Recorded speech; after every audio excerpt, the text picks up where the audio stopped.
Students, आज हम hydrogen वाले लेसन में जल के बारे में पढ़ेंगे। तो सजीवों का जो बड़ा भाग होता है वो जल से निर्मित होता है। बॉडी में 65% तक जल होता है। बॉडी में कितना जल होता है? 65% तक। और कुछ पौधों में तो 95% तक जल होता है। ठीक है। और जो पृथ्वी की सतह पर जल का वितरण है वो एक समान नहीं है। शरीर में कितना परसेंट जल पाया जाता है? 65%।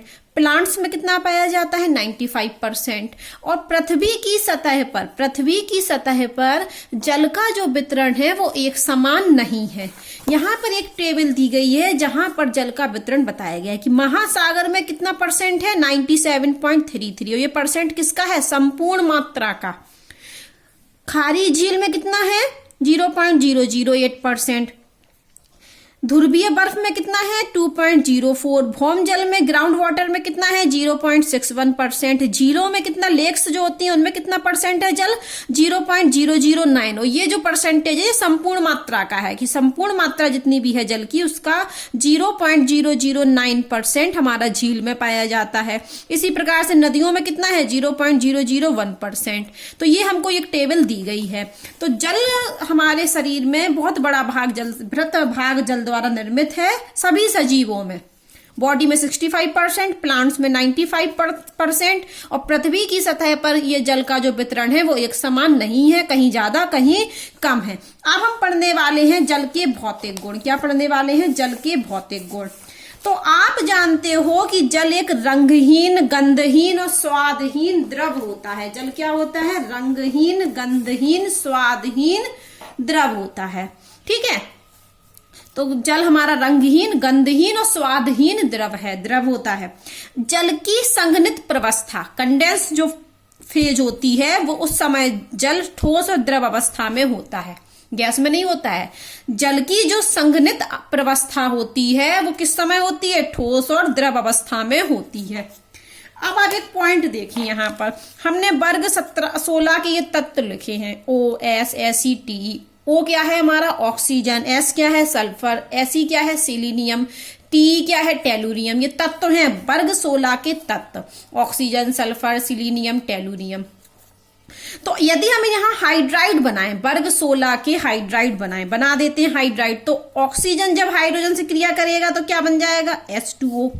हम इसका हाइड्राइड बनाएं तो बनेगा H2S। इसका हाइड्राइड बनाएं तो H2Se। इसका हाइड्राइड बनाएं तो S2T। हम पहले पढ़ा चुके हैं कि वर्ग 16 के तत्व डाई हाइड्रोजन से क्रिया करके हाइड्राइड बनाते हैं। और कैसे हाइड्राइड बनाते हैं? सहसंयोजी हाइड्राइड या आणविक हाइड्राइड बनाते हैं। तो वर्ग 16 के ये तत्व हैं और ये हमने इनके हाइड्राइड बना दिए। अब आप देखेंगे कि यदि हम इसकी बात करें इन दो हाइड्राइड, तो इनमें असमानता पाई जाती है। क्यों पाई जाती है? देखिए, ये है हमारा H2O, यहां ले लिया हमने H2S। ये ऑक्सीजन का हाइड्राइड है, ये सल्फर का हाइड्राइड है। ये तो पाया जाता है द्रव अवस्था में, जबकि ये किस फॉर्म में है? गैस फॉर्म में। क्यों? क्योंकि यहाँ यहाँ क्या होता है? ये हमारा O है और ये हमारा हाइड्रोजन। यहाँ एक और O ले लिया हमने, यहाँ एक और ले लिया हमने H2O का अणु। ठीक है। यहाँ एक और ले लेते हैं H2O का अणु। तो क्या होगा कि जब हाइड्रोजन बंध कब बनता है? जब हाइड्रोजन हाईली इलेक्ट्रोनेगेटिव एलिमेंट किस से? O, N और F से जुड़ा हो। क्यों? हाइड्रोजन। जब हाइड्रोजन हाईली इलेक्ट्रोनेगेटिव एलिमेंट जैसे कि ऑक्सीजन और नाइट्रोजन या फ्लोरीन से जुड़ा होता है तो उस पर आ जाता है पॉजिटिव पार्शली चार्ज, और हाईली इलेक्ट्रोनेगेटिव एलिमेंट पर आता है पार्शली नेगेटिव चार्ज। तो यहाँ पर ये हाइड्रोजन है, ये हाईली नेगेटिव ऑक्सीजन से जुड़ा है, तो ऑक्सीजन पर माइनस चार्ज, इस पर प्लस चार्ज। तो एक प्लस इस वाले ऑक्सीजन की वजह से एक प्लस हाइड्रोजन पर रहेगा और ऑक्सीजन पर 2 माइनस आएंगे क्योंकि 2 हाइड्रोजन जुड़े हैं। इसी प्रकार से यहाँ भी 2 माइनस, 1 प्लस और 1 प्लस। तो क्या होगा कि इस ऑक्सीजन पर माइनस चार्ज आ गया, किसकी वजह से? हाइड्रोजन की वजह से। तो ये हाइड्रोजन ऑक्सीजन पर नेगेटिव चार्ज है और यहाँ हाइड्रोजन पर क्या है? Positive charge. ये पॉजिटिव चार्ज हाइड्रोजन पर किसकी वजह से आया? ऑक्सीजन की वजह से, क्योंकि ऑक्सीजन क्या है, हाईली इलेक्ट्रोनेगेटिव एलिमेंट है। तो ऑक्सीजन की वजह से जो इस हाइड्रोजन पर पॉजिटिव चार्ज आया, तो ये पार्सली पॉजिटिव चार्ज की वजह से दूसरे हाईली इलेक्ट्रोनेगेटिव एलिमेंट से जुड़ने की क्षमता रखता है। इसी प्रकार से ये वाला भी हाइड्रोजन SO से जुड़ने का, तो ये क्या बना लेता है, हाइड्रोजन। जबकि हम H2S की बात करें तो अभी हमने यहाँ पर 3 तत्व बोले हैं, ऑक्सीजन, नाइट्रोजन और फ्लोरीन, ये बनाते हैं हाइड्रोजन बॉन्ड। अब मान लो हम H2S की बात करें, अगर थोड़ा सा लिख दें हम, यहाँ पर हमने ये लिख दिया, अब यहाँ दूसरा H2S आ गया। तो ये सल्फर हाईली इलेक्ट्रोनेगेटिव एलिमेंट नहीं है कि इस पर पार्सली नेगेटिव चार्ज, इस पर पार्सली पॉजिटिव चार्ज, इस पर पार्सली पॉजिटिव चार्ज, इस पर, तो ये यहाँ बंद नहीं बनेगा क्योंकि इस पर पार्सली पॉजिटिव चार्ज आएगा ही नहीं। तो हाइड्रोजन बॉन्ड सिर्फ कौन से तत्व बनाते हैं, ऑक्सीजन, नाइट्रोजन और फ्लोरीन। तो इसी वजह से हाइड्रोजन बंद बनने के कारण जो हमारा जल होता है वो द्रव होता है, क्योंकि पास पास आ जाते हैं ना इसके अणु, तो ये द्रव अवस्था में पाया जाता है। जबकि H2S में हाइड्रोजन बंद नहीं होता है, इसलिए ये गैस होती है। तो यहाँ पर कारण हम क्या लिखेंगे कि ये द्रव है और ये गैस है। क्यों द्रव है, क्योंकि यहाँ क्या पाया जाता है, हाइड्रोजन बॉन्डिंग पाई जाती है। ये बात आप पहले पढ़ चुके हैं। तो मैं आपको बता रही थी कि जल के भौतिक गुण, कि जल रंगहीन, गंधहीन, स्वादहीन द्रव होता है, और जल की जो संघनित प्रवस्था है वो ठोस और द्रव अवस्था में होती है। अब हमने ग्रुप 16 के तत्व लिए और इनके हाइड्राइड बनाए। तो जब हमने इन 2 हाइड्राइड की तुलना की तो हमने पाया कि ये ऑक्सीजन के हाइड्राइड में जो जल है, जल की प्रॉपर्टी हम पढ़ रहे थे ना, तो जल किस रूप में पाया जाता है, द्रव रूप में। और जबकि ये H2S किस रूप में पाई जाती है, गैस। जबकि एक ही ग्रुप के हैं, तो इन ग्रुपों के यौगिक हाइड्राइडों में क्या होनी चाहिए, समानता होनी चाहिए, लेकिन ये गैस में पाया जाता है, ये द्रव अवस्था में पाया जाता है। तो क्यों, क्योंकि इसमें हाइड्रोजन बॉन्ड होता है, जबकि यहाँ हाइड्रोजन बॉन्ड नहीं होता है। तो एक पॉइंट है कि संघनित प्रवस्था में जल के कुछ असमान गुणों का कारण है। संघनित प्रवस्था होती है ठोस और द्रव, तो जल अपने कुछ असमान गुणों को प्रदर्शित करता है, जैसे ये कर रहा है ना द्रव अवस्था में, जबकि ये किस में है, गैस। ऐसे और भी हम बताने वाले हैं। तो संघनित प्रवस्था में जल के असमान गुणों का कारण है जल के अणुओं के बीच हाइड्रोजन बंध का होना।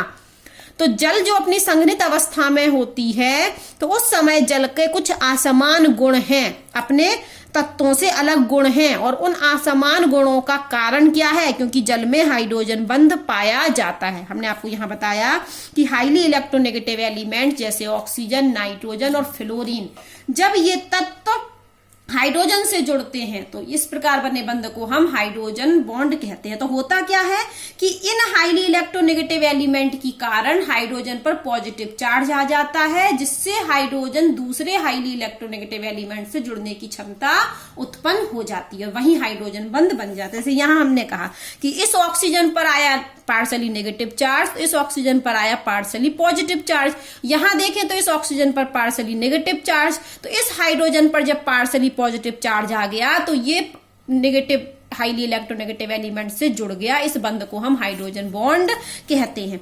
इसी हाइड्रोजन बॉन्ड के कारण जल असमान गुण प्रदर्शित करती है। तो जल के जो असमान गुण होते हैं वो हाइड्रोजन बंध के कारण होते हैं। कौन कौन से असमान गुण हैं और सुन लीजिए। यहाँ पहला ही पॉइंट ये था हमारा कि द्रव है, ये गैस है। दूसरा क्या हुआ कि इसके मेल्टिंग और बॉइलिंग पॉइंट ज्यादा होते हैं। यदि हम बात करें कि H2O और H2S में किसके मेल्टिंग पॉइंट ज्यादा होंगे, H2O के, जल के, जबकि ये उसी का हाइड्राइड है, उसी वर्ग के। सल्फर भी ऑक्सीजन ग्रुप 16 का ही तत्व है। ऑक्सीजन और सल्फर दोनों ही ग्रुप 16 के तत्व हैं, तो इनके हाइड्राइड में समानता होनी चाहिए, लेकिन ये द्रव है, ये गैस है। अब हमने दूसरा पॉइंट बता दिया है। पहला था कि द्रव और गैस है, दूसरा मैं कह रही हूं कि इसका मेल्टिंग और बॉइलिंग पॉइंट ज्यादा है। किसका, यहां लिख लेते हैं हम H2S और यहां लिख लेते हैं H2S। ये अन्य कोई भी ग्रुप के है, H2S ही अकेला नहीं। यहां पर H2S हो गया, H2SE हो गया, H2T हो गया, मतलब अन्य ग्रुप के तत्व हाइड्राइड। देखो ये ऑक्सीजन की हाइड्राइड है और ऑक्सीजन के अलावा इस ग्रुप के अन्य तत्वों के हाइड्राइड में असमानता होती है। तो क्या होता है कि जल का बॉइलिंग पॉइंट और मेल्टिंग पॉइंट ज्यादा होता है। जल का बॉइलिंग पॉइंट और मेल्टिंग पॉइंट ज्यादा होता है। किसकी तुलना में, अपने ही वर्ग के अपने ही वर्ग के अन्य तत्वों के हाइड्राइड से। जल का बॉइलिंग पॉइंट और मेल्टिंग पॉइंट ज्यादा होता है अपने ही वर्ग के अन्य तत्वों के हाइड्राइड से, अन्य तत्वों के हाइड्राइड से।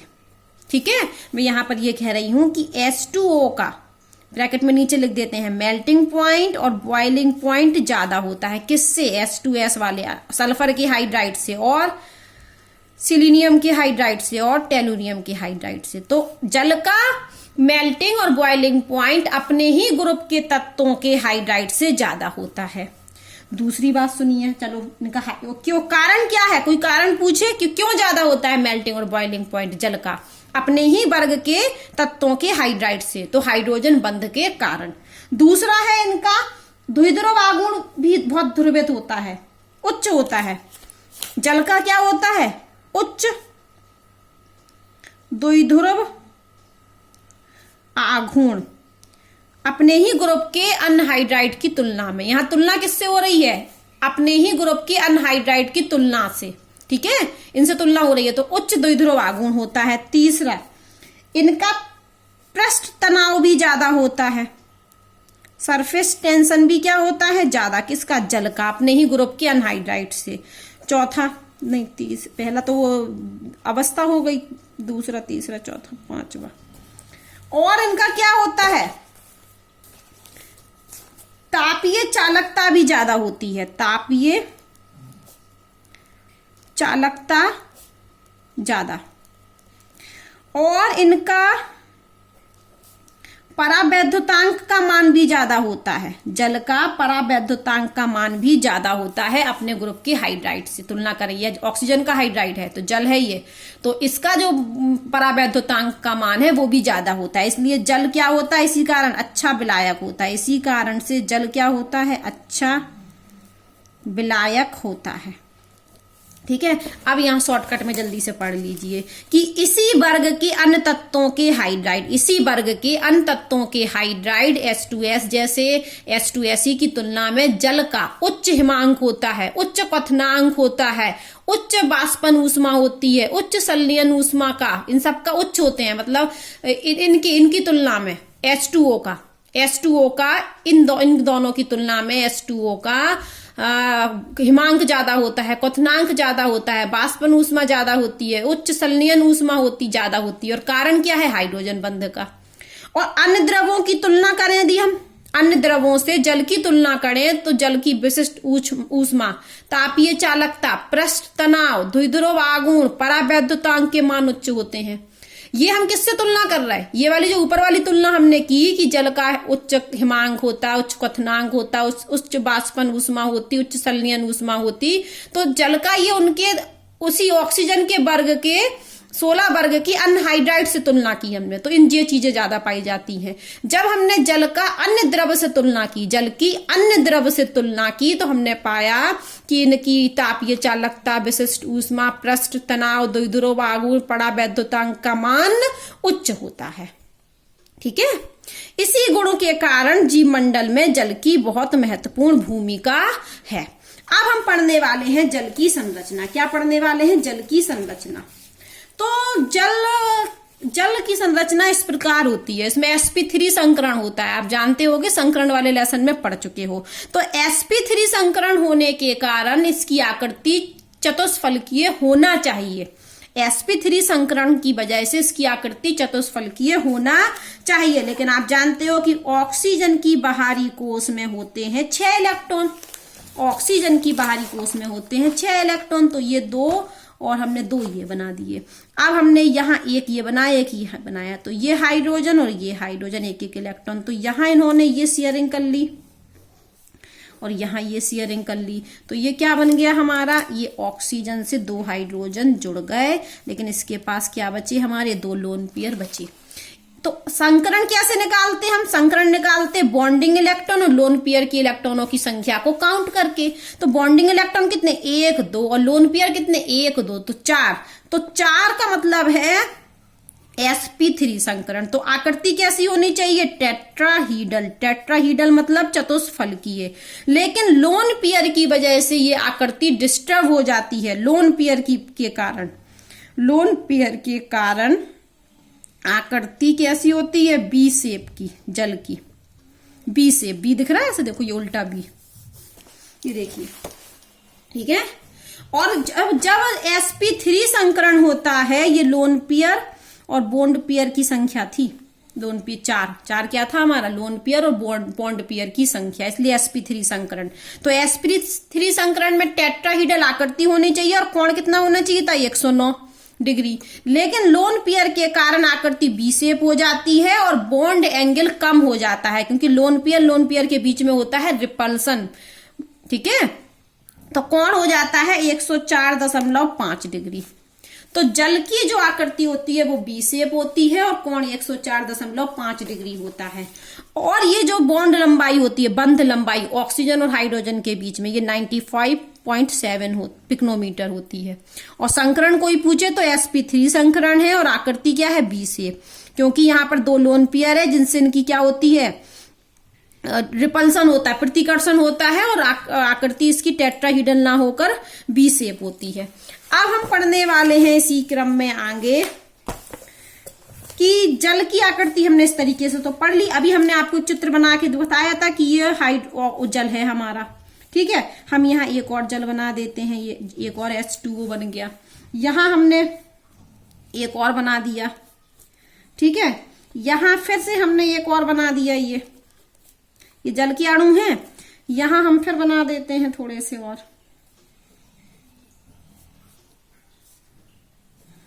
इतने सारे हमने बना दिए। अब हमने आपको सिखाया क्या था?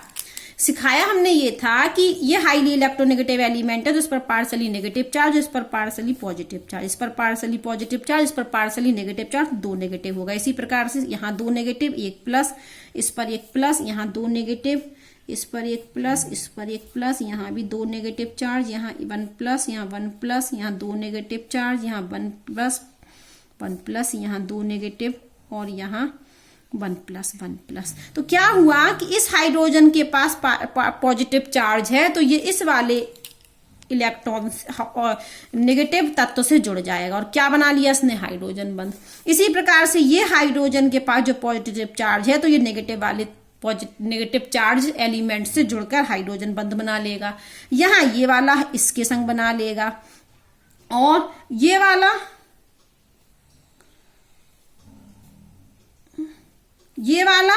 इसके संग बना लेगा और ये वाला इसके संग बना लेगा। तो ये हमारा कंडेंस फॉर्म हो रही है, जल की क्या हो रही है? Condense form. ये यहाँ सारे के सारे ये क्या है? ब्लैक वाले हमारे हाइड्रोजन बॉन्डिंग। तो ये संघनित प्रवस्था में जल के अणु जैसे से पास आ रहे हैं तो हाइड्रोजन बंध बना रहे हैं। इसी प्रकार से हमारी आइस बर्फ का निर्माण होता है, इसी प्रकार से। तो वहां बनता है हमारा हेक्सागोनल आकृति। कैसी आकृति बनती है? हेक्सागोनल। ये दिख रहा है आपको, देखो 1 2 3 4 5 6, ये बना है इस तरीके से हेक्सागोनल, इस तरीके से। ये देखिए स्ट्रक्चर, आप यहाँ देखिए, ये फिर ये यही बना है। इस स्ट्रक्चर को ढूंढिएगा आप इस चित्र में, ठीक है। बेंजीन जैसी संरचना। तो इसी तरीके से ये हमारा ये जो इस प्रकार से जल के अणु संघनित होते जाते हैं, हाइड्रोजन बॉन्ड बनाते जाते हैं, तो ये किसका निर्माण करते हैं? बर्फ का निर्माण करते हैं।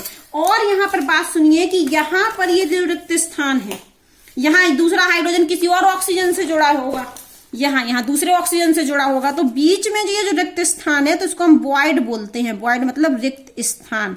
और यहाँ पर क्या भरी होती है? हवा। क्या भरी होती है? हवा। इसी वजह से जो बर्फ होती है वो हमारी हल्की होती है। तो यहां से आपको ये किताब से चित्र बनाना है बर्फ की संरचना, ठीक है। तो बर्फ की संरचना हो गई है और इसमें आपको लिखना है कि यहाँ रिक्त स्थानों पर हवा भरी होती है, इसी वजह से बर्फ हल्की होती है।